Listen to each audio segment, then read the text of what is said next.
बिस्मिल्लाहिर्रहमानिर्रहीम। अस्सलाम वालेकुम नाज़रीन, मेरा नाम है अना यूसुफ। आप देख रहे हैं प्रोग्राम सिटी एट 10। आज का हमारा टॉपिक बच्चों के लिए, बड़ों के लिए बहुत अहम है, ख़ास तौर पर उन लोगों के लिए जो कि सेल्फ मेडिकेशन, खुद ब खुद घर में पड़ी दवाइयाँ एक के बाद एक इस्तेमाल करते रहते हैं, जिनको किसी डॉक्टर की ज़रूरत नहीं, जिनको किसी प्रिस्क्रिप्शन की ज़रूरत नहीं।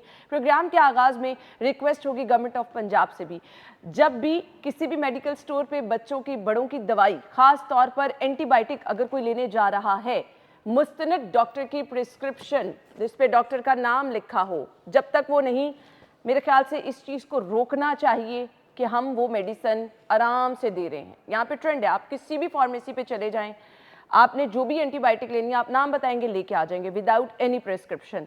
अब इसका नुकसान क्या है वो मैं आपको बिल्कुल नहीं बताऊंगी, मेरे साथ मौजूद माहिरीन बताएंगे कि जब आप बार बार एंटीबायोटिक हर 10 दिन बाद, 15 दिन बाद रिपीट करते चले जाते हैं। अभी सर्दी है तो मैंने सोचा कि वक्त का, मौके का फ़ायदा उठाते हुए ज़रूर ये डिस्कस करें। मेरे अपने बच्चों को कोई 8-10 दिन बाद नज़ला, ज़ुकाम, बुखार हो जाता है। इतनी शदीद सर्दी में फ्लू, खांसी, और इस पे खांसी की एक मेडिसिन हम सब ने याद कर रखी है जी। शदीद वाली खांसी आ रही है तो चलो बच्चों को एंटीबायोटिक दे दो, एजोमैक्स दे दो, एजोबार दे दो, इससे रिलेटेड डिफरेंट सिरप हैं जी। ये आपने बच्चों को दे दिए, 5 दिन एंटीबायोटिक दी, बच्चा ठीक हो गया, 10 दिन बाद दोबारा बच्चे की वही कंडीशन हुई, आपने दोबारा एंटीबायोटिक दे दी। ये एंटीबायोटिक अंदर जाके करती क्या है बच्चों के साथ और बड़ों के साथ, ये जानना बहुत ज़रूरी है। इसी तरह खांसी की सूरत में बड़े एजोमैक्स टेबलेट होती है, वो ले लेते हैं। अब आप अपने साथ क्या कर रहे हैं ये जानना बहुत ज़रूरी है। नज़ला, ज़ुकाम, बुखार और खांसी, ये वायरल इन्फेक्शन अगर हैं तो इस सूरत में आपने मेडिकेशन कैसे करनी है। आज हमारे साथ माहिरीन मौजूद हैं और आज हम इस टॉपिक पे बात करेंगे। मैं अपने मेहमानों का तारुफ करवा दूं जी। हमारे साथ हैं जी प्रोफेसर डॉक्टर हुमा अशरफ चीमा साहिबा, प्रोफेसर ऑफ पीडियाट्रिक गैस्ट्रोएंटरोलॉजी हैं। इसके साथ साथ इंटरनल मेडिसिन स्पेशलिस्ट हैं डॉक्टर जावेद अकरम साहब, जिन्होंने हमें ज्वाइन किया है। हमारे बहुत ही मोहतरम मेहमान, अस्सलाम वालेकुम। ठीक ठाक है, थैंक यू सो मच। अल्हम्दुलिल्लाह। डॉक्टर साहब, सबसे पहले आपसे स्टार्ट कर लेते हैं, मुझे सिर्फ ये बता दें ये एंटीबायोटिक होती क्या हैं।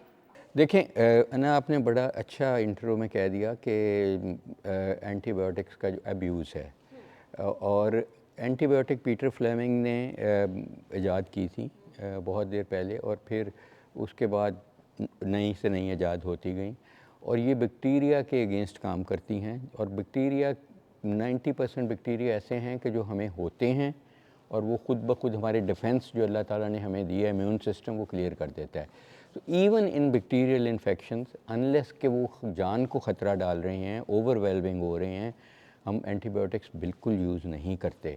और एंटीबायोटिक्स ख़ास कर, जैसे आपने ख़ुद कहा कि वायरल इन्फेक्शंस होते हैं, एलर्जी बहुत होती है। हमारे मुल्क में सबसे बड़ी एलर्जी और पोल्यूशन का मामला है, और बच्चों को उससे छाती की प्रॉब्लम्स और बाकी इन्फेक्शंस वगैरह होते हैं। समर में हमारे गैस्ट्रोइंटेस्टाइनल, और आप हुमा बताएंगी उसके बारे में, कि वो ज़्यादा होते हैं। विंटर में फेफड़ों के इन्फेक्शन जो गले से होते हैं और फेफड़ों में चले जाते हैं, उसकी वजह से होते हैं। अगर हमारा लाइफ थ्रेटनिंग हो इन्फेक्शन, तो फिर हम भी बड़ा सोच के देते हैं, क्योंकि हम अगर मेरा गला ख़राब है और मुझे पता है, इवन कल्चर भी मैं कर लेता हूँ कि स्ट्रेप्टोकोकस है, तो मैं एंटीबायोटिक नहीं लूँगा। अच्छा। हाँ, वो अपना बॉडी का डिफेंस तो उसको काम करने देना। अगर आपके बॉडी के डिफेंस को आप सप्रेस करते रहेंगे तो आपका इम्यून सिस्टम वैसे ही वीक हो जाएगा, और जो आपके नॉर्मल बैक्टीरिया होते हैं बॉडी में, जो विटामिन्स बनाते हैं इंटेस्टाइन से, बहुत कुछ करते हैं, वो भी सत्यानाश हो जाएंगे। इसका एंटीबायोटिक्स मेरा ख़्याल है कि एक मैं यही कहूँगा कि ये inappropriately used, they are the worst thing to be done to your body. तो सिर्फ बॉडी को नहीं, फिर उससे ये फैल के माशरे में चला जाता है रेजिस्टेंस। और जब आपको सही मायनों में बच्चे को ज़रूरत पड़ेगी या बड़े को कि वाकई वो बहुत सीरियस हो गया बिकॉज ऑफ इन्फेक्शन, तो उसका इम्यून सिस्टम उतना फाल नहीं होगा, और दूसरा जो बैक्टीरिया है वो नहीं उस वक्त एंटीबायोटिक्स काम करना छोड़ देंगी। और मेरी तो काफ़ी स्टडीज़ हैं इस सिलसिले में। जिन्ना हॉस्पिटल में, जब आपको पता है मैं था, तो उस वक्त भी की थी, उसकी मक्खियों पे की थी। जो मक्खियाँ जिन्ना हॉस्पिटल में फिर रही हैं, उसने वहाँ से जर्म लेके मुआशरे में जाने हैं, तो हमने उन मक्खियों को कल्चर किया था, और एक बहुत ही स्ट्रॉन्ग किस्म के एंटीबायोटिक्स हैं जो रियली लाइफ सेविंग सिचुएशन में कार्बापेनेमज़म यूज़ करते हैं। तो उससे भी 40% मक्खियाँ जर्म्स जो कैरी कर रही थी वो रेजिस्टेंट थे। तो it's a very very alarming situation. मैं समझता हूँ कि अगर हेल्थ में इस वक्त पाकिस्तान को बड़े चैलेंजेस में से ये सफ़ा अव्वल के चैलेंज हैं, जिसको हम AMR कहते हैं, एंटीमाइक्रोबियल रेजिस्टेंस। क्योंकि इसका मकसद ये है कि पाकिस्तान ये फैल के पूरे माशरे में, फिर पूरे मुल्क में फैलती हैं ये जो रेजिस्टेंट जर्म्स हैं। तो रेजिस्टेंट जर्म्स के लिए तो ये जो एंटीबायोटिक हैं एक तरह खुराक का काम करती हैं, तो इसलिए वो और ज़्यादा फलते फूलते हैं। तो मेरे ख़्याल में कि अब माएँ जो हैं या हम लोग हैं, ये अगर हम 10% एंटीबायोटिक यूज़ करते हैं, 90% आर एब्यूज्ड। आज माँ ने दे दिया बच्चे को, जैसे आपने कहा, किसी दोस्त ने दे दिया, आंटी ने दे दी वो डॉक्टर साहब और फिर हम पूछ लेते हैं ना कि फलां बच्चे को फ़र्क पड़ गया, उसकी मदर से पूछ लिया, बहन के बच्चे को पड़ गया। डॉक्टर साहिबा आपसे मैं पूछना चाहूँगी, बच्चों के लिए एंटीबायोटिक का इस्तेमाल कब करना चाहिए और ज़रूरत इसकी क्यों महसूस होती है? सबसे पहले जब डॉक्टर रिकमेंड करता है तो वो क्यों करता है? As professor Javed was saying कि मेजॉरिटी में इट्स नॉट इंडिकेटेड, बिल्कुल नहीं ज़रूरत।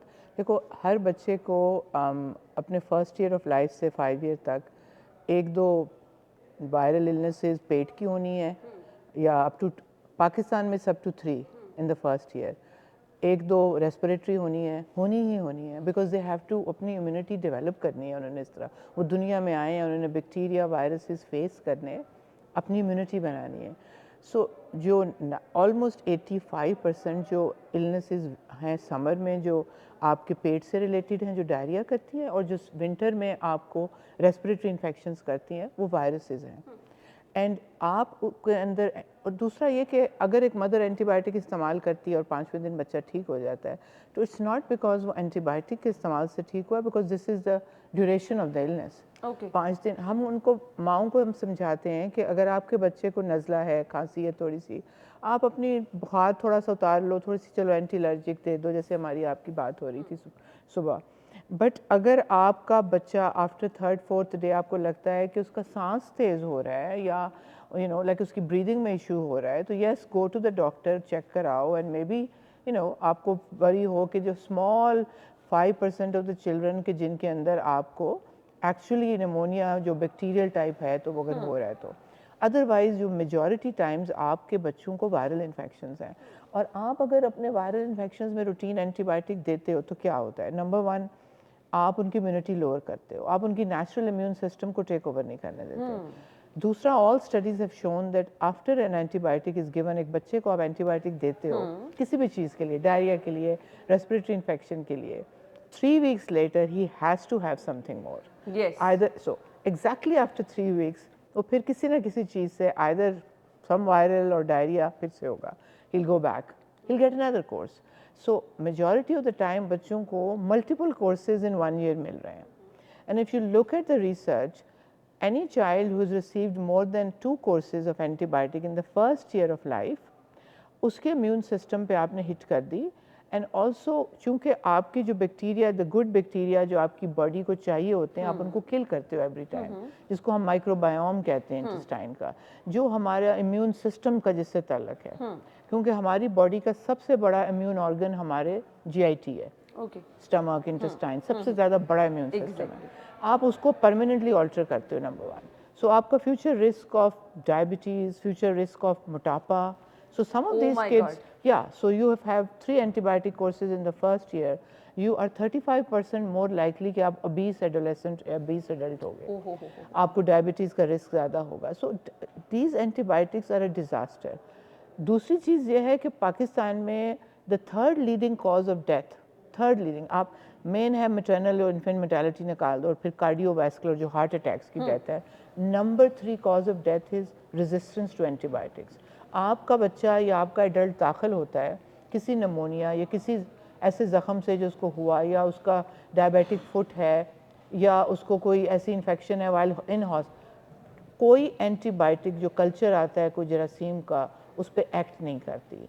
So every year 2 lakh deaths हैं पाकिस्तान में फ्रॉम जस्ट कि उनको एंटीबायोटिक रेजिस्टेंस था वो। तो एंटीबायोटिक रेजिस्टेंस हम प्रमोट कर रहे हैं ना, लाइक आप लिटरली, अब मैं ट्रेड नेम तो नहीं ले सकती, लेकिन लिटरली हर छींक पे आप सफिक्सिम लिख देते हो। You also know your names, you are saying Azomac, मतलब आई वाज लुकिंग कि आप ट्रेड नेम्स भी जानते हो। So let's not take the trade name, but azithromycin हमारा safety drug है for टाइफॉइड जिसमें रेजिस्टेंस हो चुकी है। हमारे पास सिर्फ azithromycin रह गई है। अगर आप कल को जो ये हर इन्फेक्शन के लिए लिख रहे हैं तो आपका अडल्ट और बच्चे typhoid, because multi drug resistant typhoid एक ह्यूज इशू है हमारे पास। सो हम चिल्ड्रन हॉस्पिटल में और हर तरफ we are losing children and they are probably losing adults from multi-drug resistant infections. So number 3 killer है। फिर दूसरा आप अगर देखो तो there is गवर्नमेंट की जो आप बात कर रहे हो, कोई पॉलिसी नहीं है लाइफ स्टॉक की एंटीबायोटिक यूज़ की। सो रैम्पेंट यूज़ है लाइफ स्टॉक में, सो दे आर प्रमोटिंग रेजिस्टेंस, इतनी यूज़ कर रहे हैं। फिर जो सर कह रहे थे कि जो मक्खियों वाली बात है, जो वेस्ट डिस्पोजल आप करते हो ओपन, इनके ऊपर जो फ्लाइज बैठती हैं आप वो they are promoting resistance again to various bacteria.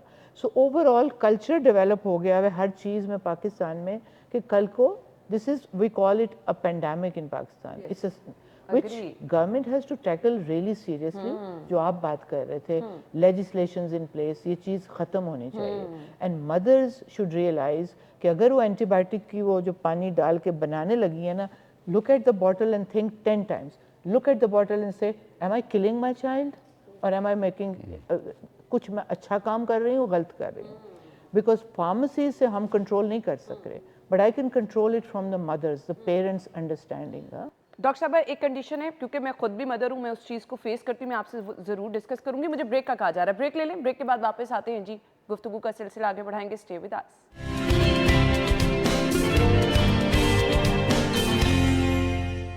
Welcome back once again. Doctor साहब निगरान सेटअप में आप मिनिस्टर भी रहे, तो क्यों इन चीज़ों पे हम नहीं फोकस कर पा रहे कि बगैर प्रिस्क्रिप्शन आप मेडिसिन लेने के लिए जाते हैं, मेडिकल स्टोर पे जाते हैं, आप कोई भी दवाई लेके आ जाते हैं? देखिए ना, कानून है, ड्रग लॉ कहता है कि जितनी भी फार्मेसीज़ आप नहीं, कोई भी जितनी भी फार्मेसीज़ हैं वहाँ एक फार्मासिस्ट होल टाइम होना ज़रूरी है। यानी कि अगर वो 24 आवर खुली रहती है तो 3 फार्मासिस्ट होंगे ना। तो इस वक्त अगर मैंने एक स्टडी की थी कि जितनी भी हमारी फार्मेसी स्कूल्स हैं अगर वो पूरे फाल हों और फार्मासिस्ट बनाएं तो वो 70 साल में जाके इस काबिल होंगे हम के वाकई प्रोवाइड कर सकें। ये कानून ऐसा है कि ये इम्प्लीमेंट नहीं हो सकता। हैं ही नहीं फार्मासिस्ट आपके पास इतने, जो हैं कुछ बाहर चले जाते हैं, कोई कहीं चले जाते हैं। तो फार्मेसी का जो लॉ है या वो बदला जाए उसको।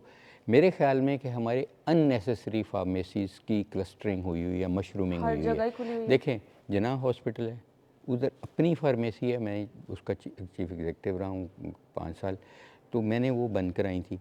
अंदर अपनी फार्मेसी है हमारी, बाहर अक्रॉस द रोड कम से कम 50 या 70 फार्मेसीज़ हैं। आप देखें ना, ये फार्मेसी वो क्या कर रही है। अच्छा, ऐसा ही है सर्विसेज के सामने, वो क्लस्टरिंग होती है। देखिए वो जो फार्मेसीज़ है ना, उधर आप जाएँ, आप कैमरा ले जाएं, कोई हिडन कैमरा ले जाएं, आप उन्हें कहें कि मुझे या मेरे बच्चे को गले में ख़राश हो रही है।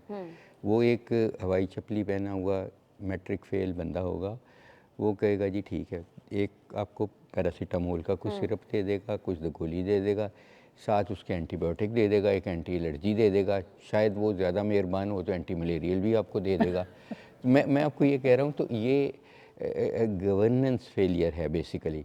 जब मिनिस्टर थे हम लोग, तो हमने यही कोशिश की थी कि इसको इम्प्लीमेंट करें, लेकिन मुझे रियलाइज़ हुआ कि बहुत बड़ा ये माफिया है केमिस्टों का, फार्मासिस्टों का, कि जो इसको नहीं होने देगा। ठीक है, क्योंकि उनकी सेल जो है ना, जो कानूनी सेल है वो शायद 15-20% है। ये वाली इस किस्म की cell, it is not just कि ये शुगर कोई कहता है यार मेरी बढ़ गई है, उसको भी दवाई दे दी जाती है।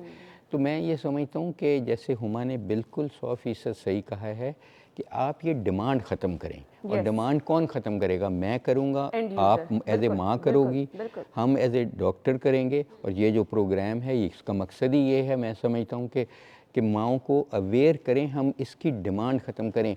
हुकूमत के लिए कानून तो है, लेकिन जैसे पाकिस्तान में कानून तो बन जाते हैं, एंटीबायोटिक्स का कानून है कि एंटीबायोटिक मुस्तनद नुस्खे के बगैर आप नहीं ले सकते, लेकिन लेते हैं।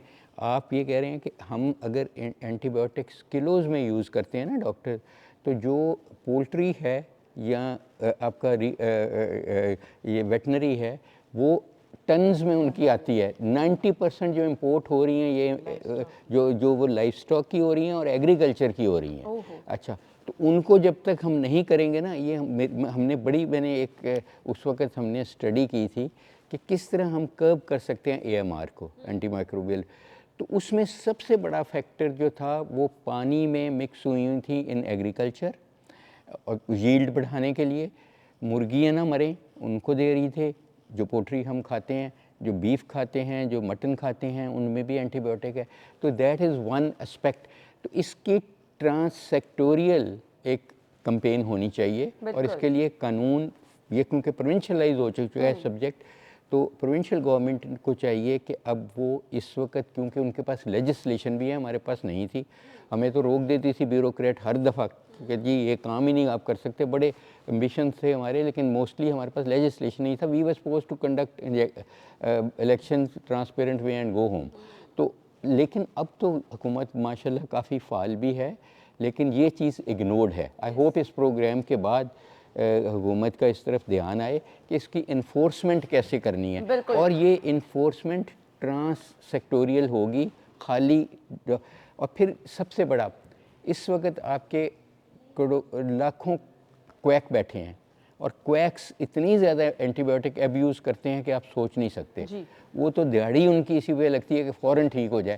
जैसे हुमा ने भी कहा कि शायद बच्चा या बड़ा ठीक तो हो जाए, लेकिन लॉन्ग टर्म उसकी complication, even abuse of antibiotics can cause cancers, मुख्तलिफ कैंसर्स। इट विल प्रमोट कि जो आपकी डिफेंस चीज़ें हैं ना, जो आपके अपने घट के माइक्रोबियोम और ये वो, उनको ख़त्म कर देगी, फंगस ग्रो होनी शुरू हो जाएगी, कैंसर होना शुरू हो जाएगा। डॉक्टर साहब आप ये कह रहे हैं कि अगर बहुत ज़्यादा इस्तेमाल किया जाए तो ये कैंसर तक आप even it can predispose you to different, especially lymphomas of the gut। अच्छी बली है।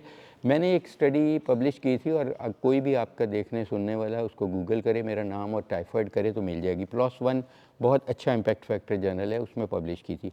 पूरे पाकिस्तान में जो हमारे बात की इंटेरिक फ़ीवर की थी स्टडी, कि इंटेरिक फ़ीवर का पैटर्न देखा था कि क्या है। क्विनलोन्स जो सिप्रोफ्लॉक्सासिलिन टाइप दवाइयाँ हैं, ये सारी ये बहुत अच्छी दवाइयाँ थी, लेकिन इनसे 70% स्ट्रेन वर रेजिस्टेंट। 70%। कार्बिपनम से 10% वर रेजिस्टेंट, जो कि बहुत ही लाइफ सेविंग दवाइयाँ हैं। तो हॉस्पिटल की और कम्युनिटी का डाटा था। फिर एक गुलबर्ग में मैंने रेस्पिरेटरी का किया था कि 80% respiratory infections were either viral or they were allergies, they were not induced by, लेकिन उनको भी एंटीबायोटिक मिल जाती है। तो इसलिए मैं समझता हूँ कि सबसे, वो तो हुकूमत जब करेगी। मुझे आपको, हमारे देखने सुनने वालों को क्या करना है कि बच्चा बीमार है, बड़ा बीमार है, गरारे कराएं, उसकी न्यूट्रिशन सही करें, उसकी इम्यूनिटी बूस्ट करें, ताकि वो उसकी इम्यूनिटी क्लियर करे, बजाय उसको सप्रेस आप कर देते हैं एंटीबायोटिक देके, तो फिर तो उसको कोई छोटा सा जर्म उसके लिए बहुत मुश्किल लाइफ ले जाएगा। मुझे ब्रेक का कहा जा रहा है, ब्रेक के बाद आते हैं जी।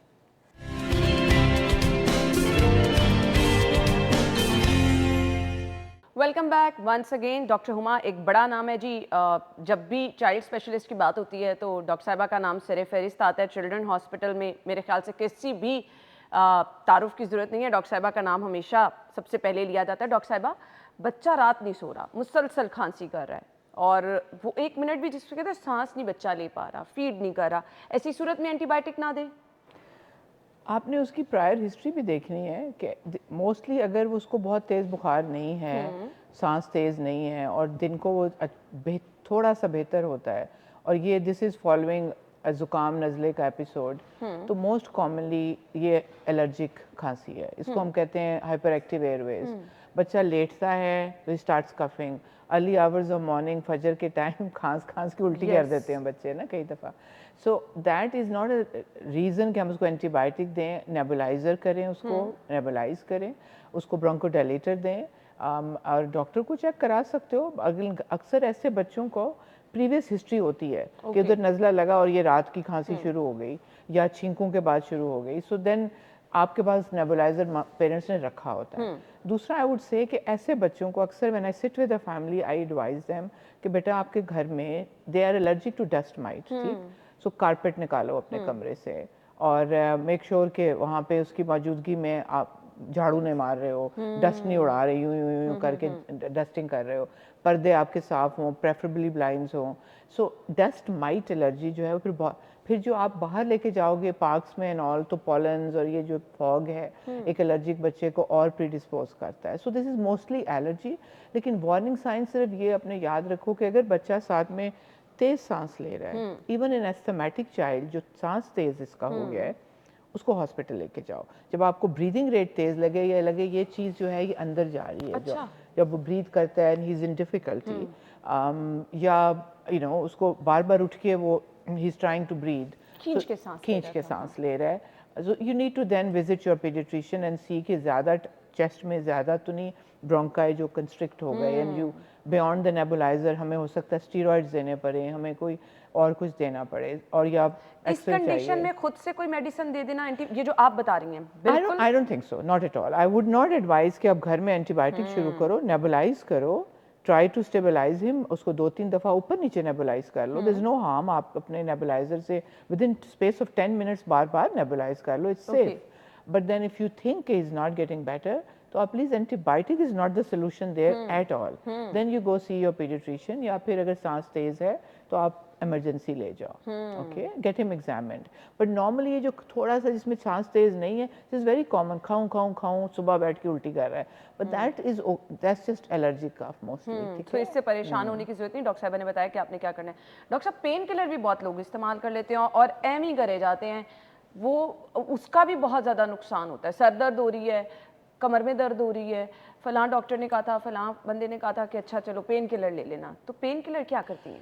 देखिए ना, पांचवी बड़ी वजह गुर्दे फेल होने की पाकिस्तान में एब्यूज़ ऑफ एनाल्जेसिक्स और एंटी इन्फ्लेमेटरी है। देखें, मैं कहूँगा अगर किसी को थोड़ी बहुत कभी साल में 2-4 दफ़ा दर्द हो जाए, जिस्म टूटे, तो पैरासीटामोल लेने में हर्ज कोई नहीं। एस्प्रिन नहीं ले, क्योंकि aspirin is not recommended in viral infection वगैरह जो ज़्यादा कॉमन है।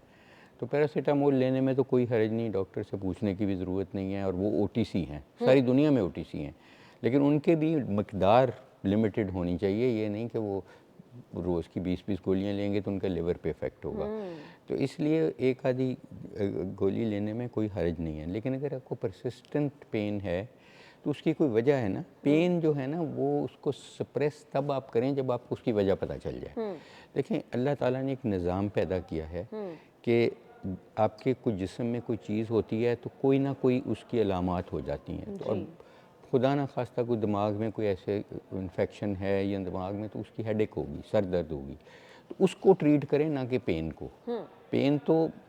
पेन तो हमें अलार्म देती है ना कि ये पेट में दर्द है, तो कोई वजह होगी ना, उसके कोई लुबे में प्रॉब्लम हो गई कहीं। तो इसलिए ज़्यादा ज़रूरी है, अगर आपकी परसिस्ट कर रही है पेन और बार बार हो रही है, इवन आपको माइग्रेनस हेडेक्स हो रही हैं, तो उसको प्रिवेंट करें। प्रिवेंट करने की दवाइयाँ हैं, बजाय इसके कि आप पेन किलर खा के ज़्यादा देर। तो मैं समझता हूँ कि अगर आपकी जब तशखीश हो जाए तो फिर आपको मिलता है पूरा एक रोड मैप। हम कहते हैं जी कई ऐसी दवाइयाँ हैं कि अगर आपको सर दर्द बहुत, शायद सबसे कॉमन पेन हेडेक ही है, अगर बार बार आपको माइग्रेनस हेडेक्स हो रही हैं, तो उसको कुछ उसके पहले साइंस होते हैं कि आपको समझ लगती है कि अब होने वाला अटैक। कईयों को पीरियड्स के साथ होती है, तो उनको मैं कहता हूँ कि कोई सुमाट्रोप्टान या कुछ इस तरह की दवाई हैं हमारे पास, जो खा लें तो वो होने नहीं देगी। अब इस कंडीशन में भी पेन किलर तो ऐसे ही बच्चियाँ लेती रहती हैं। वो मैं वही कर रहा हूँ ना कि अगर उसको अगर बहुत ज़्यादा अटैक हो रहे हैं तो उनको प्रिवेंट किया जा सकता है बीटा ब्लॉकर से, और बहुत सारी हमारे पास दवाइयाँ हैं, और 90% अटैक्स कैन बी प्रिवेंटेड, ताकि आपकी क्वालिटी ऑफ लाइफ सही रहे। हमारे जो ज़्यादा प्रॉब्लम है ना, वो डिप्रेशन भी बहुत है औरतों में, और वो सर पे पट्टी भी बांध लेती हैं और दबा भी लेती हैं, और वो कहती हैं ब्लड प्रेशर लो हो गया। यहाँ पे मैं कहता हूँ हाई भी हो गया। हाँ, ब्लड प्रेशर लो कोई बीमारी नहीं है। लो है, मैं सबको मुबारकबाद देता हूँ उस मरीज़ को, क्योंकि जी बहुत लोग हैं, मैं कहती मुबारक, क्योंकि एज के साथ उसने बढ़ना है। तो मैं अल्लाह करे मेरा भी इसी तरह लो रहे, तो बहुत अच्छी बात है। तो इसलिए मैं समझता हूँ कि जो भी आपने एनाल्जेसिक लेना है, आप ये देखें कि आपको हो क्यों रही है दर्द, वो उसको खाली रोक देना नहीं काम। अब अपेंडिक्स की दर्द हो रही है तो अपेंडिक्स निकलवाना पड़ेगा ना। तो इसलिए बेहतर होगा कि आप इतना पैसा लगा देते हैं दवाइयों पे, किसी मुस्तनिद डॉक्टर से कंसल्टेशन ले लें, उसको समझ लग जाएगी हो सकता है अपेंडिक्स है, वो अपेंडिक्स निकालना ही पड़ेगा। तो इस किस्म की या हर्निया ऑब्स्ट्रक्टेड आ गया है तो दर्द को नहीं ट्रीट करें, दर्द की वजह को ट्रीट करें। That is very important. अगर डिप्रेशन भी है तो डिप्रेशन को ट्रीट करें ताकि वो हो नहीं। तो इसलिए ये मैं ये समझता हूँ कि ये जो भी माएँ या बीवियाँ या हस्बैंड कर रहे हैं एक दूसरे के साथ, ये मेरा सोने की दवाई दे देंगे, नींद नहीं आ रही, वो एडिक्ट हो जाएंगे। तो ये मैं समझता हूँ कि कोई फेवर नहीं माँ अपने बच्चे को कर रही, कोई बीवी अपने मियाँ को नहीं कर रही और मियाँ बीवी को नहीं कर रहा। अगर वो इस तरह दवाइयाँ कोई पूरा एक उन्होंने पूरी फार्मेसी घर पे बनाई होती है, अच्छा ये ले लो ये ले लो, तो मैं समझता हूँ they are not doing any favour. एक किचन का कैबिनेट मेरा भी पूरी फार्मेसी की शक्ल में, या मुझे खुद उससे भी परेशानी हो रही है कि पूछ के मुझे दवाई देनी है। डॉक्टर साहिबा, बच्चे को नींद की दवाई अक्सर माएँ दे देती हैं, नुकसान है उसका? आई डोंट नो कि ये क्यों देंगी वो, लेकिन बिल्कुल भी नहीं देनी चाहिए। बट हैव यू नोटिस्ड, जो मैं अपने क्लिनिक में देखती हूँ एक बड़ा इंटरेस्टिंग फिनोमेना, मुझे कहेंगी कि ये बड़ा थका रहता है, जो आप बात करें ना डॉक्टर साहब, रोज़ मैं इसको ना वो देती हूँ, पैनाडोल देती हूँ, जिस्म दर्द करता रहता है, ये लड़की ये तो कुछ बड़ी सुस्त है, कुछ काम नहीं करती। Now multiple reasons, one very interesting, कुछ तो रीजंस हेल्थ रिलेटेड है। One very interesting reason is कि अगर वो रात के 12 बजे तक अपने फ़ोन पे टिकटॉक वीडियोस देखेंगे और यूट्यूब देखेंगे अनऑब्जर्व्ड, देन आई से ये सोता, ये फलाने, majority even parents are not bothered कि बच्चे को या उनको सही टाइम सोना है। So everybody in Pakistan has got no sleeping time.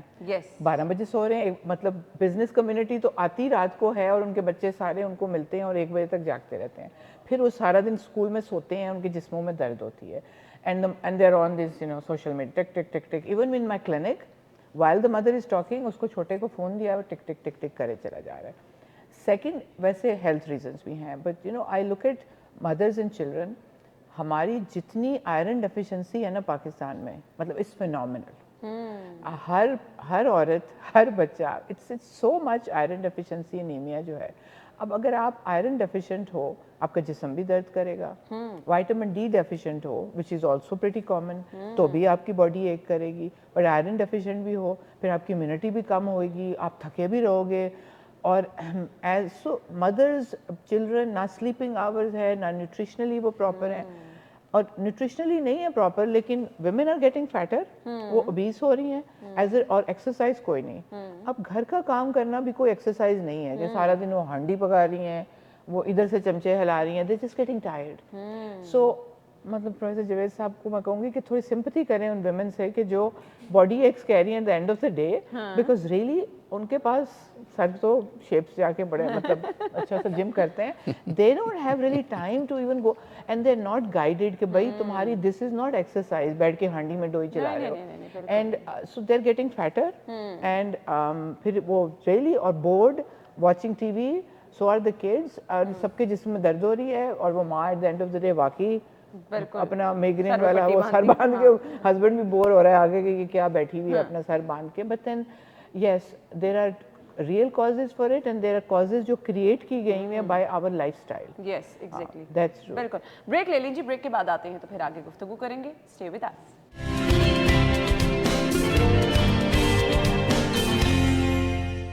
Welcome back once again. गुफ्तगू का सिलसिला आगे बढ़ाएंगे। बचपन से डॉक्टर साहिबा एक मैं बात सुनती आ रही हूँ, पहली सर्दी है बच्चे नू बचा के रखो, सर्दी लग गई तो फिर ये बच्चा सारी जिंदगी सर्दियों में बीमार हो जाएगा। ये मिथ है कि this is a myth, it's a total myth. सबसे बड़ा एक और मिथ है कि इन्हू नवाना नहीं, सर्दी लग जानी है, इन्हू निमोनिया हो गया सी जो मैं नवाया सी। This is nonsense. एक तो बिल्कुल भी ऐसा नहीं है, मतलब बच्चे को आप गर्म पानी से नहलाओ, आपकी इन्फेक्शंस वायरसेस से होती हैं, और इट्स लाइक सर्दी लग गई। और फिर माओ में एक और बड़ा मिथ है, डॉक्टर साहब ग्रीन रंग की पट्टी कर रहा है, इसको सर्दी लग गई है। फिर जो सास बैठी होती है वो डांट रही होती है, मैंने आख्या सी ना नवाई, उन्हें दियाँ पट्टियाँ ग्रीन रंग दिया ने। So this is not right. और पहली सर्दी है जी, आई मीन यस, किड्स जो छोटे बच्चे हैं उनका सरफेस एरिया ऐसा होता है, सर से आपने बाल भी उतारे होते हैं, उनको आपने प्रोटेक्ट तो करना है ना, ठंड में तो नहीं डाल देना। सो दे आर प्रोटेक्ट। आप उनको कपड़े पहना के रखो।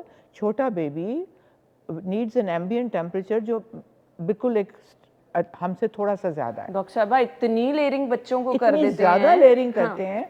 द वर्स्ट थिंग इज़ कि वो स्वेट करता है। तो जब मैं उसको एग्जामिन कर रही होती हूँ, मैं टोपियाँ उतार रही होती हूँ, तो वो जो स्वेटिंग है उससे फिर टेम्परेचर और डाउन होता है। And the child is likely to not do well कि अगर आप पहले उसको पसीना आता है फिर हम उसके कपड़े, they are all sweating in the over warm. Pakistan में मैंने हार्डली कोई बच्चा देखा है जो माँ लाती है जो अंडर क्लोथ है, they are over cloth. So the chances कि उसको सर्दी लग रही है इज अनलेस खुदा ना खास्ता कोई बच्चे की या माँ की मतलब कोई अवेलेबल नहीं है या वो अनाफ, बहुत रेयर है। बट मदर्स डू अंडरस्टैंड कि बच्चे को वार्म्थ चाहिए, फिर वो ओवर वार्म करती हैं, नहलाती नहीं है। इस सर्दी में बच्चे को नहला दें? एब्सोल्युटली, गर्म पानी करो, उसको नहलाओ, he will sleep better, he will be cleaner, उसको कम इन्फेक्शन होगी। या please give them a bath. इस चीज से तो बिल्कुल बाहर निकल जाए। अच्छा, वैसे हम भी डॉक्टर साहब अपने बचपन से ये सुनते, पहली सर्दी लग गई ना तो बच्चा सारी जिंदगी बीमार है। Total myth. इस तरह के इतने मजे मजे के मिथ है ना, आप मतलब सुनो तो। और फिर सबसे ज्यादा वो मिथ्स होते हैं, एनी खाना माने, बच्चे ने आइसक्रीम खाधी सी, मां दूध पिया रही है, बच्चे ने बीमार। I mean like what is this, but मां ने ठंडी चीज खा ली तो बच्चे को ठंड लग गई। There lot of very interesting myths, लेकिन ये सारे मिथ ही हैं, इनमें कोई रियलिटी नहीं। सो इनसे आप भी महफूज रहें, बच्चों की केयर कीजिए, बच्चों को जितना साफ सुथरा रखेंगे वो उनके हेल्थ के लिए उतना ही बेहतर है। डॉक्टर साहब, एडल्ट्स में अगर मुसलसल एंटीबायोटिक का इस्तेमाल हो रहा है, क्योंकि आज का मेनली हमारा टॉपिक यही है, आप बच्चा बीमार है, 16-17 साल का लड़का है लड़की है, खा लो मेडिसिन, ये वाली ले लो, ये वाली ले लो, तो वो एक रूटीन बन जाती है, बगैर किसी डॉक्टर से पूछे आप मेडिसिन का इस्तेमाल 4-5 दिन करते चले जा रहे हैं। तो ये नौजवानों में भी मसला करती है? ये है, लेकिन मैं एक चीज़ कहूँगा, हुमा ने एक बड़ी इंपॉर्टेंट चीज़ की है कि हमारा हीमोग्लोबिन लो है। मतलब जो खून HB लेवल, और उसकी वजह आयरन डेफिशिएंसी है ज़्यादातर। अब इसका क्या हल क्या है आपके लोगों देखने वालों के लिए? ये ज़रूर बताएं। देखें, हमने एक रॉचडेल में स्टडी की थी, वेरी फेमस रॉचडेल स्टडी मैंने की थी जब हम यूके में थे। तो उसको हमने देखा था कि दोनों एज मैच बच्चे, दोनों गोरे भी और हमारे पाकिस्तानी डिसेंट या इंडियन डिसेंट के, हमारी प्रोटीन इनटेक ज़्यादा थी अच्छा देन कॉकेशियंस, मतलब लोकल बच्चों के, लेकिन हीमोग्लोबिन उनकी ज़्यादा थी। उसकी फिर हमें एक वजह ये लगी थी कि रोटी, चपाती, जो चपाती हम गोश्त खाते हैं चपाती के साथ, या बच्चों को भी चपाती के साथ खिलाते हैं, तो उसमें फाइटेट्स होते हैं जो बाइंड कर लेते हैं आयरन को, अब्जॉर्ब नहीं होने देते, आपके स्टूल में निकल जाता है। तो इसलिए मैं हमेशा अपने यंगस्टर्स को, बच्चों को कहता हूँ, खासकर जो कहते हैं जिनकी हीमोग्लोबिन, कहता हूँ आप रोटी अगर खानी है तो अलहदा खा लिया करें, लेकिन आप चावलों के साथ खाएं या आप आलू के साथ खाएं जैसे गोरे खाते हैं। वो आलू, मछली और ये उनकी, तो आलू में क्योंकि विटामिन सी होती है तो वो ज़्यादा होती है, फैसिलिटेट आपकी आयरन एब्जॉर्प्शन। तो इसलिए ये इम्पोर्टेंट था। जहाँ तक आपका सवाल था कि बड़ों में एंटीबायोटिक का अब्यूज़ बहुत ज़्यादा है, और ऑन दी एवरेज एक पाकिस्तानी जो है इवन गांव में तकरीबन साल में वो 3 दफ़ा एंटीबायोटिक लेता है। तो ये बहुत ही ज़्यादा अलार्मिंग है। मेरा ख्याल है मुझे एंटीबायोटिक लिए हुए कोई 5-7 साल हो गए होंगे, मैंने नहीं ली। आई एम श्योर कि हुमा ने भी नहीं कभी ली होगी। तो हमारा भी गला ख़राब होता रहता है, हमें खांसी भी आती रहती है, हमें बुखार भी होता रहता है, लेकिन ये जो ज़्यादातर होता है ना, ये एलर्जी होती है आजकल ख़ासकर सर्दियों में। और ज़्यादातर जैसे हुमा ने कहा कि आपके घर की एनवायरनमेंट से परिंदे रखे होते हैं लोगों ने, वो एलर्जी कर रहे होते हैं, बिल्लियाँ रखी होती हैं, कैट्स वगैरह, आपके कपड़े एलर्जी कर सकते हैं। जब आप गर्म कपड़े निकालते हैं 6 महीने बाद, साल बाद, तो वो एलर्जी कर सकती है, धुआं कर सकता है।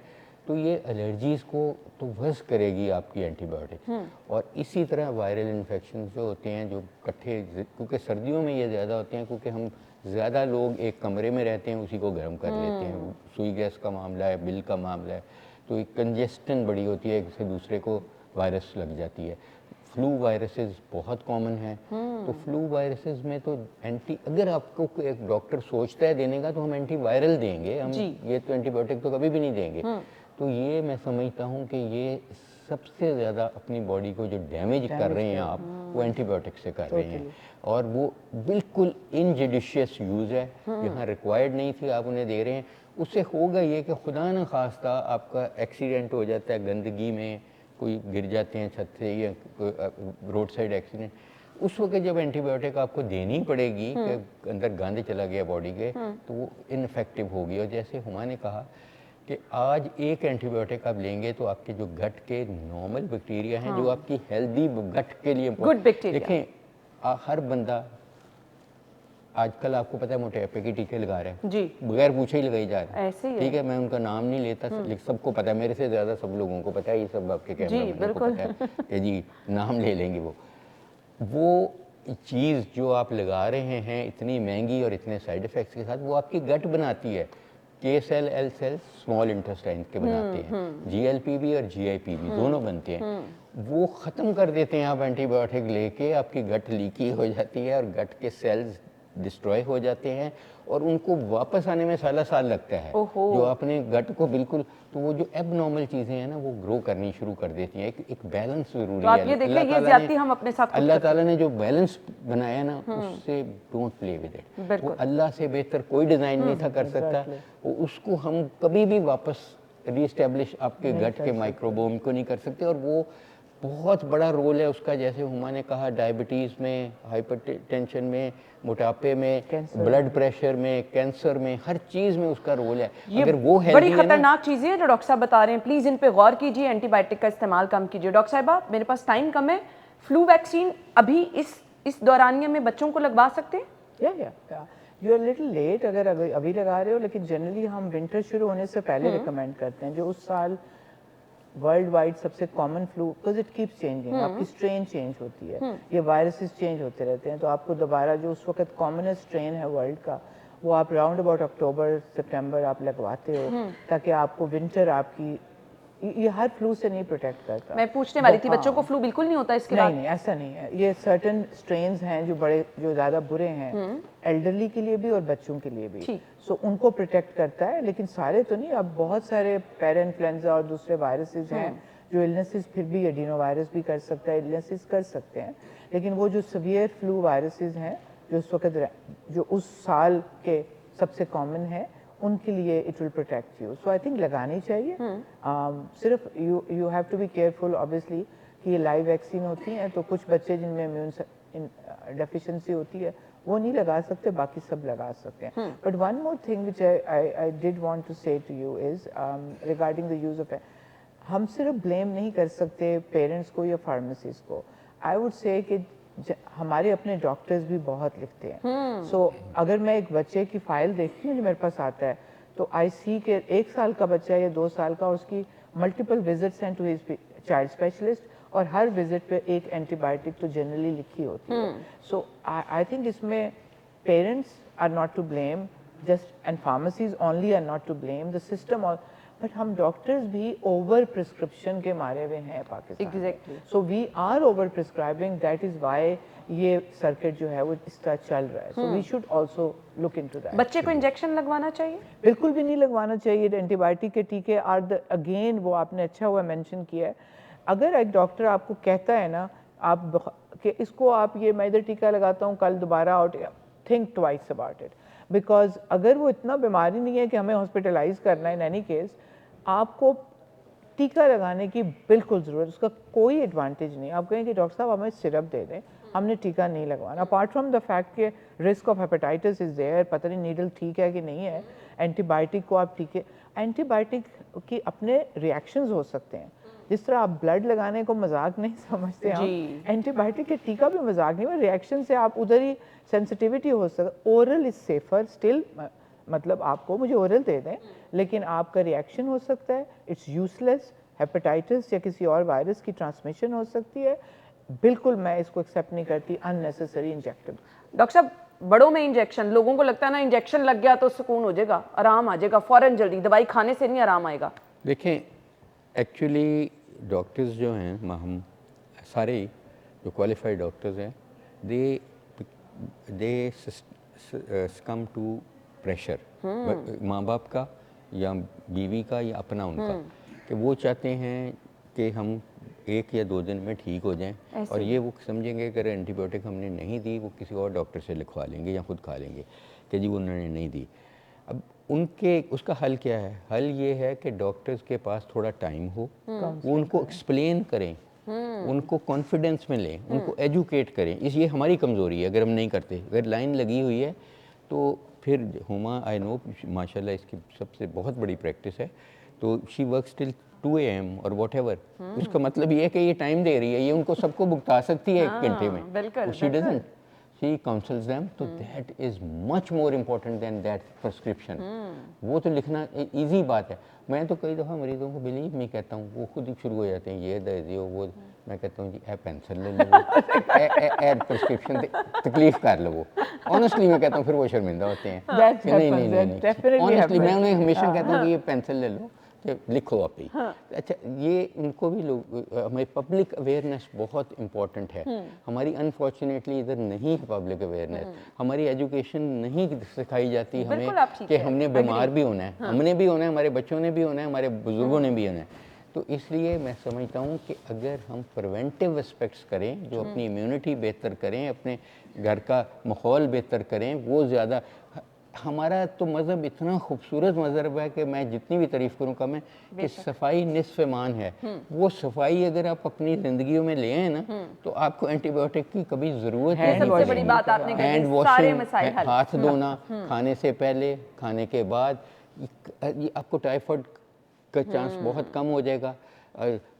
टॉयलेट जाने से बाद अपने हाथ धोने और किस तरीके से धोने, ये भी हजूर सल्लल्लाहु अलैहि वसल्लम ने बता दिया जी, हुआ है। बिल्कुल। तो मैं समझता हूँ कि अगर ये हम चीज़ें करें, जूती उतार के घर में जाना है, जूती से आप जरासीम ले जाते हैं, बिल्कुल। ये छोटी छोटी चीज़ें केयर करें। अगर आप बच्चे को वाकया ही प्यार करते हैं, उससे दीवानगी है आपको माँ के तौर पे, तो ये कर लें, तो आपकी भी ज़िंदगी और बच्चे की भी और पूरे घर का माहौल बहुत बेहतर। आई लव पीपल, जहाँ मैं कई दफ़ा जाता हूँ अफसोस करने, किसी के डेथ हो जाती है, तो वो जूतियाँ कहते हैं कि हम इस घर में नहीं करते, बाहर रखी होती हैं उन्होंने, अंदर की दूसरी जूतियाँ रखी होती हैं। तो that is a very good thing. बिल्कुल ऐसे यू नो, ये कॉन्शियसनेस।